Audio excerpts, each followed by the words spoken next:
economic relationships. Esta negociación del Tratado de Libre Comercio. And we cannot afford a billionaire class. México no se ha acabado. Que 7 países a los America cuales... now has the Decirles, best es que economy. el país Me han está... escuchado decirlo anteriormente. No nos volverán a sacar. Decisiones con Susana Sáenz. Hola, yo soy Susana Sáenz y en este episodio de Decisiones platiqué con Luz María de la Mora, quien es subsecretaria de Comercio Exterior de la Secretaría de Economía. Ella ha estado a cargo de parte de la negociación del Tratado Comercial entre México, Estados Unidos y Canadá, el TEMEC, pero también fue parte del equipo negociador del TELECAN hace 30 años. Así que nos cuenta de los contrastes que ha experimentado en estas administraciones y si será este tratado el salvavidas de la economía mexicana o no. También conversamos de cómo ha impulsado la participación de la mujer en el ámbito profesional. Los invito a que me acompañen. Decisiones con Susana Sáenz. Me da muchísimo gusto saludar a Luz María de la Mora, subsecretaria de Comercio Exterior de la Secretaría de Economía. Hola, subsecretaria. Bueno, ya quedamos que como este podcast es más informal y estamos en confianza, te voy a hablar de tú, te voy a decir Luzma. Claro que sí, Susana, muchísimas gracias. Me encanta estar contigo, te agradezco muchísimo que pues me invites a participar contigo en tu programa, en tu podcast. He estado siguiendo algunos de los que has hecho y se me hace una conversación muy amena y me encanta todo lo que he escuchado de tus invitados anteriores. Así es que para mí es un gran gusto y un gran honor estar aquí contigo y con tu auditorio. Ay, muchísimas gracias. El honor es mío tener una mujer de tal trayectoria como tú y pues también ante esta coyuntura de la implementación del TEMEC, que ya todos estamos ansiosos, después de casi 3 años, finalmente pues inicia la implementación del tratado entre México, Estados Unidos y Canadá. Te ha tocado llevar a cabo parte de esta labor desde la Secretaría de Economía, pero hay que recordar que también te tocó negociar e implementar el TELECAN en los años 90. Entonces, ¿cuál es el cambio que tú ves en la posición de México en este tratado contra la primera versión, siendo que pues ahora ya las cadenas de suministro están profundamente integradas? Pues sí, efectivamente, como tú lo señalas, pues ya tengo 3 décadas en esto, así es que ahora sí ya saben cuántos años tengo. Pero mira, yo creo que hay cambios significativos importantes que reflejan pues lo que ha sido la integración productiva de América del Norte. Y fíjate que yo te diría que concentraría los cambios o la continuidad, pues señalando precisamente las áreas en las que yo creo que tenemos continuidad. Primero, lo que se refiere al acceso al mercado, ¿no? A los mercados de bienes y servicios, en donde se afinaron tal vez algunas reglas, se mantiene el acceso, se mantiene el libre comercio, pero sobre todo, Susana, yo creo que lo más importante es que se mantiene la certidumbre en las reglas que nos vamos a aplicar los 3 países en el comercio de bienes y servicios y las inversiones en la región. Hay continuidad porque, como bien lo señalas, pues el TELECAN lo que ha permitido es crear una integración productiva en América del Norte de los 3 países. Y yo te diría que las novedades o los cambios que de alguna forma, algunos vienen ya del Tratado Integral y Progresista de Asociación Transpacífico, el TIPAD, que antes se conocía como el TPP, y cuando se sale el presidente Trump, cuando saca a Estados Unidos del acuerdo, entonces hay una reconfiguración, pero muchas de las disciplinas nuevas que integramos en el TEMEC son disciplinas que ya se habían probado en el TIPAD y que México ya tiene integradas. Y son disciplinas que lo que buscan es como tener un contexto social más amplio de beneficio para toda la sociedad. Y ahí es en donde incluimos disciplinas transversales como los temas laborales, ambientales, anticorrupción, pymes, competitividad, género. Y lo que se busca, pues también es atender esas demandas de diferentes sectores de la sociedad, en donde se considera que hay que ser más proactivos para que también los beneficios se multipliquen hacia esos sectores. Y yo creo que es una modernización que se requería para reflejar lo que es la economía del siglo XXI. Claro. ¿Y en qué sale ganando específicamente México? Porque mucha gente quizá dirá, pues a mí esto en qué me beneficia o en qué me afecta, y también en qué tuvo que ceder, porque sabemos que en cualquier negociación pues hay que ceder en ciertas cosas que tal vez no será tan favorable para México. Sí, efectivamente, Susana, tienes razón. En cualquier negociación hay que ceder para ganar. Yo creo que ganamos en el poder seguir siendo parte de esta ecuación de América del Norte. Recordemos que cuando esta renegociación se dio en 2017, el presidente Trump lo que quería era denunciar el acuerdo, era destruir la integración productiva de América del Norte. Entonces, el hecho de haber podido sortear esa amenaza me parece que es de lo más valiosa, porque el comercio exterior de México, como tal vez ustedes saben, pues es uno de los motores más importantes para el crecimiento económico en México, la innovación, la adquisición de tecnología, la creación de empleos. Y si desagregamos un poquito, Susana, lo que ha sido el Telecán, cuando ves las tasas de crecimiento de los estados del norte del país, de estados como Guanajuato, Querétaro, Jalisco, que se han podido integrar de una forma muy efectiva y eficiente a las cadenas globales de valor, pues ves que son tasas de crecimiento que están por arriba del promedio nacional en los últimos 30 años. Y lo que ha pasado es que los estados del sur-sureste son los que tradicionalmente han estado rezagados porque no han podido integrarse a los mercados internacionales y a las cadenas de valor. Entonces yo te diría que en eso ganamos. En lo que tuvimos que ceder, y me parece que es la parte más difícil que va a ser para nosotros, es lo que se refiere al cumplimiento del nuevo régimen de origen para el sector automotor, porque hay condiciones muy onerosas, en el sentido de que antes había una regla de origen de valor de contenido regional de 62.5% para que un vehículo pueda tener preferencias al mercado norteamericano. Ahora hay que cumplir con al menos 4 condiciones, que son el valor de contenido regional, un valor de contenido laboral, un nivel de 70% de contenido regional acero y aluminio y también 7 autopartes esenciales. Y esto va a ser más difícil para que México pueda participar de estas cadenas de valor, porque necesitamos atraer más inversión, necesitamos que más pequeñas y medianas empresas participen como proveedores para facilitarle al sector automotor cumplir con reglas que en algunas ocasiones algunos analistas han dicho que podrían resultar en detrimento de la competitividad de América del Norte. Pero eso es algo que vamos a ver en algunos años cuando esté implementado este acuerdo. Claro, y bueno, sabemos que ya están trabajando en eso, ¿no? En que más empresas pequeñas y proveedores participen. ¿Cómo van en eso? Mira, hemos estado trabajando con cada una de las empresas armadoras de vehículos ligeros y pesados para identificar sus necesidades de proveeduría y poder identificar aquellas empresas en México que puedan ya sea reconvertirse para atender la nueva demanda de contenido regional y poder dejar de importar insumos y componentes de terceros países, sobre todo de Asia. Hay un reto importante en lo que se refiere al tema de aceros.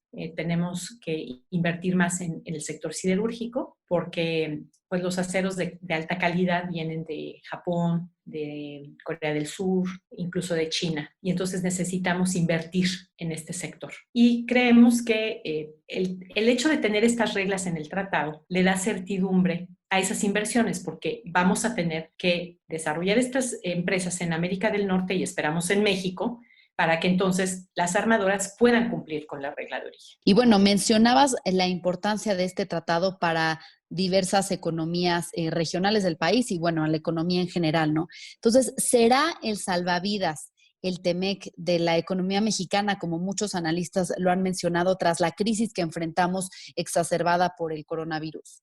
Mira, yo creo, Susana, que tenemos que mantener la perspectiva. El Telecán no fue el salvador de la economía mexicana en el 94 como motor del desarrollo. Fue un instrumento muy importante, eso sí, es una herramienta muy importante, pero no es lo único.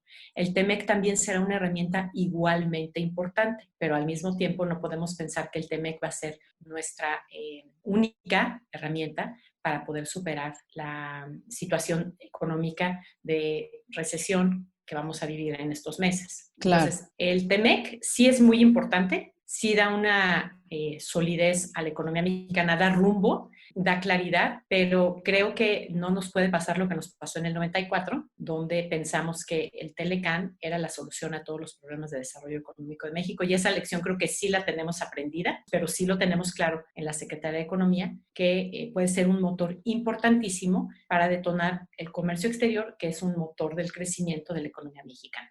¿Y cómo puede afectar precisamente la implementación del TEMEC la crisis generada por el COVID-19? Claramente, Susana, como tú sabes, uno de los efectos más impactantes de esta pandemia es que para poder atender esta emergencia sanitaria hemos tenido que afectar la actividad de las personas, de las empresas, la actividad económica. Entonces, hemos tenido que aislarnos, hemos tenido que adoptar medidas de aislamiento, de confinamiento, porque era la forma de protegernos del contagio y de la expansión de la pandemia. Y esto ha resultado en una muy fuerte pues, actividad donde muchas de las actividades que se realizaban en el sector servicios, en el sector manufactura, entretenimiento, turismo, etcétera, innumerables, pues hoy se ven simplemente paralizadas, ¿no?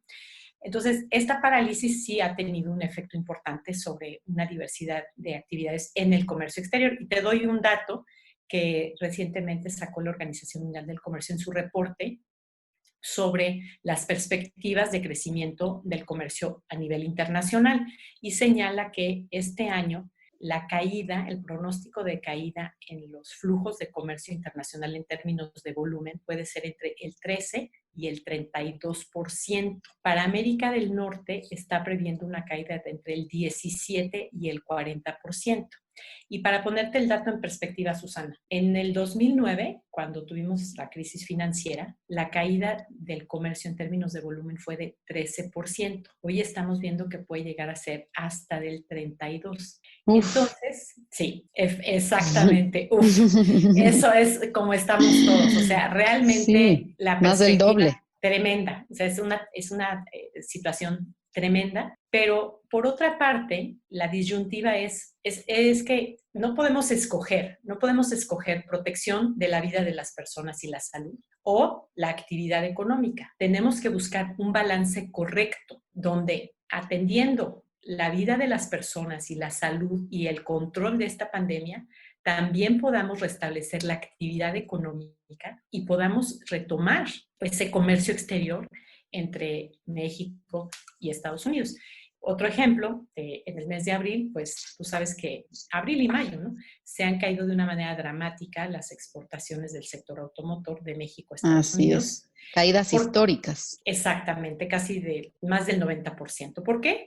Porque no hay demanda, pero tampoco hay oferta, ¿no? ¿Y por qué no hay demanda? Pues porque no hay quien compre, porque no hay empleos, porque la actividad está cerrada. Y no hay tampoco que vender, porque las empresas tuvieron que cerrar para salvar vidas.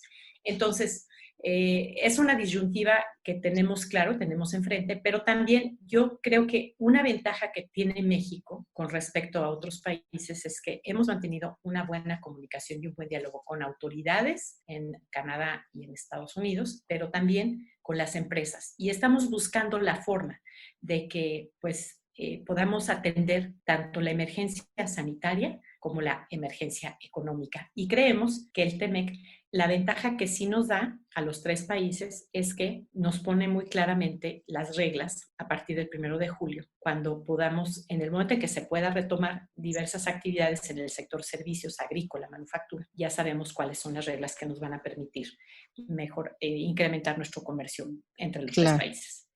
Y Luzma, me encantaría que nos compartieras alguna anécdota dentro de estas negociaciones. ¿Qué ha sido lo más difícil? No sé si pues alguna conversación en la que tú hayas estado presente quizá con Robert Lighthizer, con Chrystia Freeland, con el mismo Donald Trump, que sabemos que pues cambiaba muy seguido de opinión. ¿Qué fue lo más difícil? ¿Alguna anécdota que nos quieras compartir? Uy, Susana, pues sí te puedo compartir. Yo estuve presente en las negociaciones del Telecan en los años 90. La representante comercial era la señora Carla Hills y el secretario Serra eran los negociadores. Yo siempre vi una relación muy cordial, muy profesional, muy seria. Algunas reuniones, yo te diría, conversaciones fuertes en el sentido de tener diálogos con mucha solidez técnica y rebatiendo argumentos, ¿no? Ajá. Y a mí me encantaba verlos, cómo planteaban sus argumentos y cómo discutían y cómo llegaban a acuerdos, pero a base de argumentos sólidos. En esta ocasión, debo decirte que la tónica de la administración del presidente Trump es una tónica con un estilo muy diferente, un estilo mucho más agresivo, un estilo poco amistoso y un estilo con mucha, pues, ¿cómo te diré? ¿Cuál será la palabra elegante? Pues muy unilateral, ¿no? El tener que tratar con una administración que a veces valora menos el argumento técnico y sólido y valora más el poder de su mercado, pues sí te plantea un esquema diferente. Y sí quiero decirte que yo vi en pláticas tanto de la embajadora Marta Bárcena como de la secretaria Márquez, la forma en la que ellas se condujeron en una situación donde prevalecía más el poder del mercado que los argumentos técnicos. Realmente me impresionó de una forma muy positiva la manera tan contundente y sólida en la que ambas defendieron posiciones para México. Y no puedo darte detalles en este momento, pero sí te puedo decir que me parece que el hecho de tener mujeres en liderazgos, en posiciones de liderazgo en la Secretaría de Economía, en la Embajada en Estados Unidos, pues también contribuyó a generar ambientes constructivos y positivos en una condición donde pues claramente la administración Trump sí quería hacer valer su posición de poder, ¿no? No sé si estoy siendo lo suficientemente clara, Sí, pero sí. sí se nota la diferencia en el estilo y hay que adaptarse a todos los estilos, ¿no? Claro, pero bueno, me llama la atención esa parte que mencionas de la participación de las mujeres en estas negociaciones. Y bueno, sabemos que antes de estar en la Secretaría de Economía, también fuiste directora del programa We Connect International Capítulo México, que precisamente vincula a empresas de mujeres a las cadenas de proveeduría, y también dirigiste y fundaste LMM Consulting, especializada en el desarrollo de empresas de mujeres. Cuéntanos de estos proyectos, ya que mencionabas pues el tema de la inclusión un poco, y qué tanto ha incrementado la participación de las mujeres en estos sectores. Fíjate que este es un tema que a mí me apasiona. Te cuento rápidamente. En el 2009 yo dejé la Cancillería y una organización que se llama Vital Voices, que fue creada por Hillary Clinton en los años 90, me invitó a dar una conferencia sobre el área de libre comercio de las Américas, que nunca pudimos terminar esa negociación, The Free Trade Area of the Americas, que lanzó el presidente Clinton en 94, un poco para replicar el Telecan en América, en todo el hemisferio. Entonces, cuando yo di esa plática, tuve la oportunidad de participar en paneles o en foros que estaban abocados a incrementar la participación de empresas de mujeres en el comercio internacional. Y a mí me llamó la atención porque es un tema que yo nunca había trabajado. Vital Voices me invitó a involucrarme en sus proyectos, me dieron programas de mentoría, me pidieron hacer mentoría y me abrieron una ventana de oportunidad. Yo había hecho el comercio exterior desde el punto de vista del sector público, del desarrollo, negociación de acuerdos internacionales, la implementación de los acuerdos, pero desde la perspectiva del sector público. Entonces tuve la oportunidad de conocer cómo el operador, el que tiene que usar los acuerdos, cómo puede hacerlo y cuáles son los retos que enfrenta. Y Vital Voices me puso en contacto con We Connect International y iniciamos el capítulo en México en el 2012 y el de Vital Voices en el 2014. Y la idea era, ¿cómo hacemos para que más mujeres que tienen empresas puedan crecer, puedan fortalecer sus empresas y puedan utilizar el comercio internacional como una herramienta para crecer en su empresa, pero sobre todo para crecer su comunidad? ¿Por qué? Porque se ha visto que las mujeres son una fuente de riqueza para la familia y para las comunidades, porque invierten en educación, invierten en salud y también invierten en el desarrollo de las capacidades de las personas con las que trabajan. El liderazgo de las mujeres es diferente, no es mejor, pero es diferente al liderazgo de los hombres. Entonces, ha sido realmente, fue una experiencia para mí muy constructiva y muy productiva, porque lo que hicimos fue identificar empresas o identificar mujeres que querían desarrollar sus empresas, que tenían la idea, el plan de negocio, pero que no sabían cómo hacerlo. Entonces, me tocó ver desde una señora que quería desarrollar una idea de promocionales hasta en 3 años verla cómo desarrolló su programa y ahora le vende a una empresa como DuPont. ¡Ay, qué bien! Exacto, y muy importante, Susana, una cosa que a veces nos falla a las mujeres es este tema del networking, el tema de los contactos.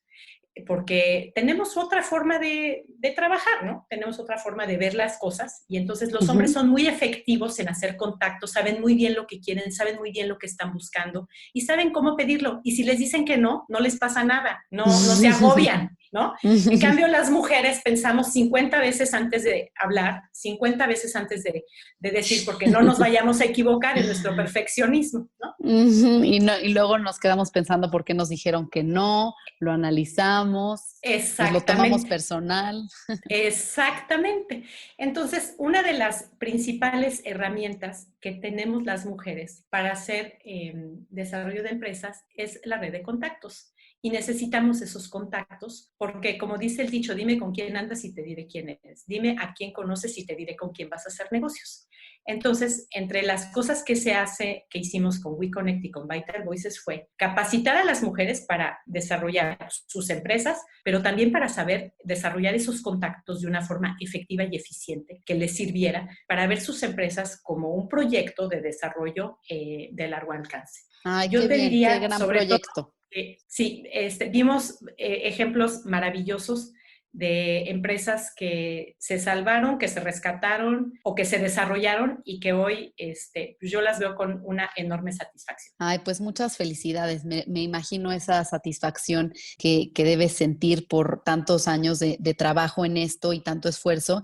Y bueno, hablando precisamente de tu trayectoria, estudiaste licenciatura en Relaciones Internacionales en el Colmex, una maestría en Economía Política en la Universidad de Carleton en Canadá, un doctorado en Ciencia Política en Yale, fuiste becaria Fulbright del gobierno de Canadá y de CONACYT, estudiando en diferentes países, trabajando también en diversas universidades a nivel global. ¿En qué momento te convertiste en mamá y cómo lo combinaste con tu carrera? Ay, pues qué buena pregunta, Susana. Pues mira,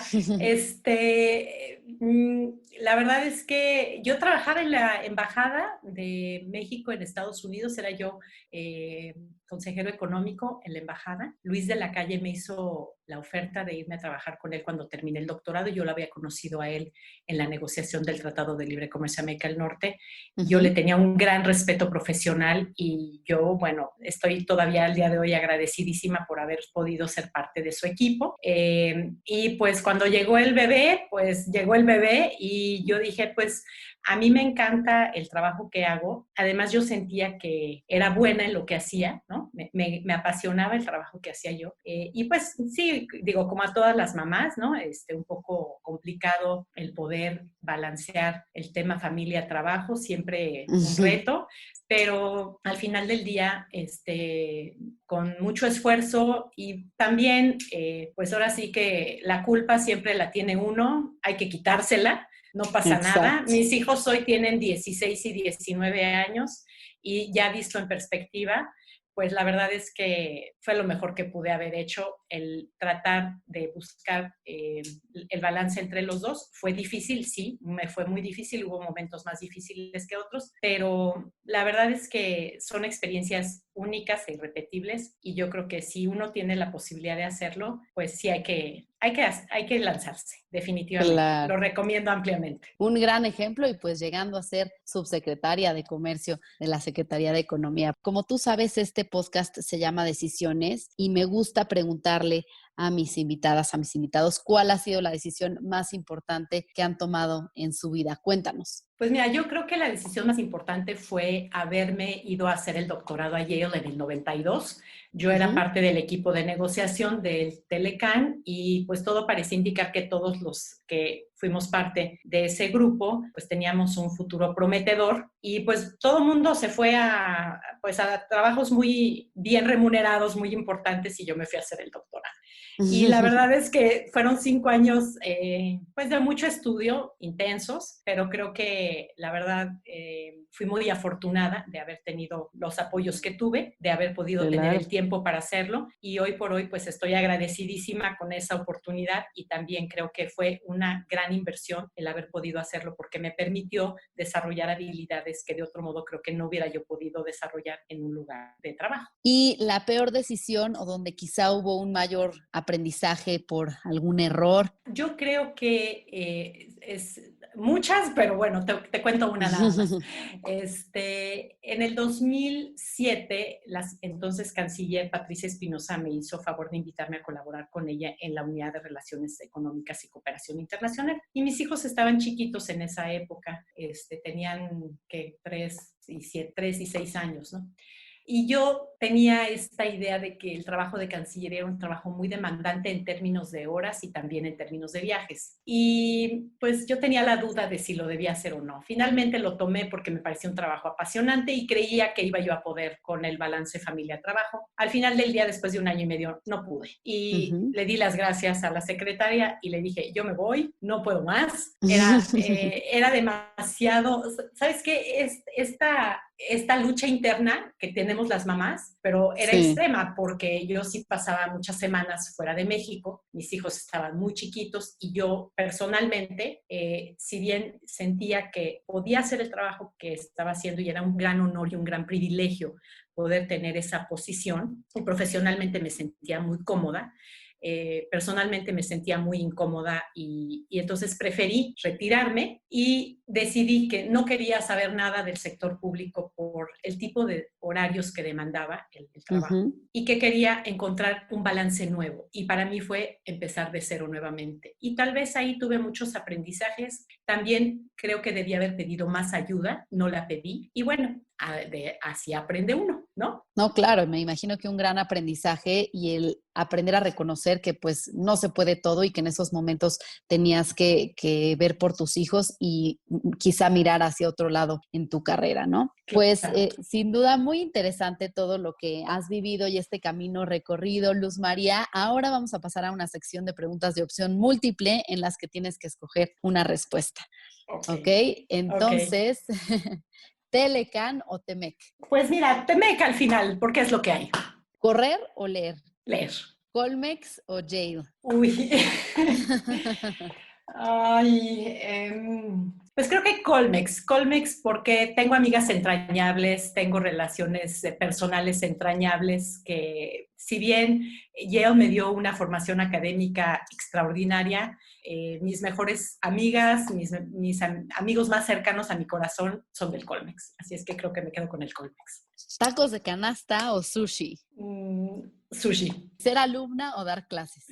No, pues ser alumna, definitivamente. Dar clases es muchísimo más trabajo que ser alumna. Ser alumna es un privilegio porque tienes la oportunidad de aprender. Muy bien. Pues muchas gracias por estos minutos, Luz María. Qué gusto, qué honor platicar contigo. Ay, al contrario, Susana, te agradezco mucho. Ha sido para mí un gran gusto conversar contigo. Te agradezco el espacio y el poder tener este diálogo tan ameno contigo y con tu auditorio. Te deseo muchísimo éxito en tu programa. Me encantan los podcasts que haces. Ya soy una fiel seguidora. Así es que espero los siguientes episodios para escucharlos todos. Qué emoción tenerte de podcast escucha y pues espero siempre que te guste.